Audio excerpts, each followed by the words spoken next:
सच्चाई की शक्ति। एक छोटे से गांव में मोहन नाम का एक किसान रहता था। मोहन बेहद ईमानदार और मेहनती था। उसकी रोजी रोटी खेती पर निर्भर थी। हालांकि वह गरीब था, लेकिन अपने सच्चे स्वभाव और मदद करने के जज्बे के लिए गांव में मशहूर था। गांव के ही पास एक बड़ा जमींदार रघु रहता था।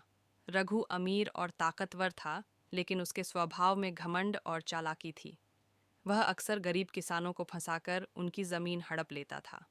घटना की शुरुआत एक दिन मोहन अपने खेत से अनाज लेकर बाजार जा रहा था। रास्ते में उसकी बैलगाड़ी का पहिया टूट गया और वह रघु की हवेली के पास रुक गया। मोहन ने रघु से मदद मांगी, लेकिन रघु ने अनाज पर नजर डालते हुए चालाकी से कहा, यह अनाज मेरी जमीन का है। तुमने मेरी जमीन पर फसल उगाई है, इसे छोड़कर जाओ। मोहन को समझ नहीं आया कि रघु ऐसा क्यों कह रहा है। उसने विनम्रता से कहा, यह अनाज मेरी मेहनत का फल है। आपने गलत आरोप लगाया है। लेकिन रघु ने अपनी बात पर अड़ा रहते हुए पंचायत में मामला ले जाने की धमकी दी। पंचायत की सुनवाई। अगले दिन गांव की पंचायत में दोनों पक्षों को बुलाया गया। सरपंच ने मोहन और रघु की बातें सुनी। रघु ने आरोप लगाया कि मोहन ने उसकी जमीन पर अनाज उगाया है। मोहन ने शांत रहते हुए कहा, यह झूठ है।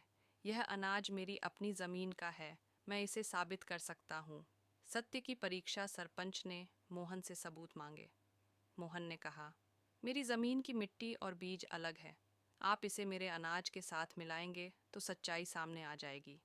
मोहन अपने खेत से मिट्टी और बीज लेकर आया। पंचायत ने अनाज और मिट्टी की जांच की। मोहन का दावा सही निकला।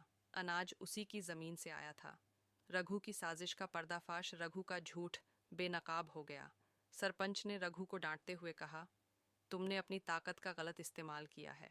अब तुम्हें मोहन से माफी मांगनी होगी। रघु ने अपनी गलती मानी और मोहन से माफी मांगी। सरपंच ने यह भी तय किया कि अगर रघु दोबारा किसी को परेशान करेगा तो उसे सख्त सजा दी जाएगी।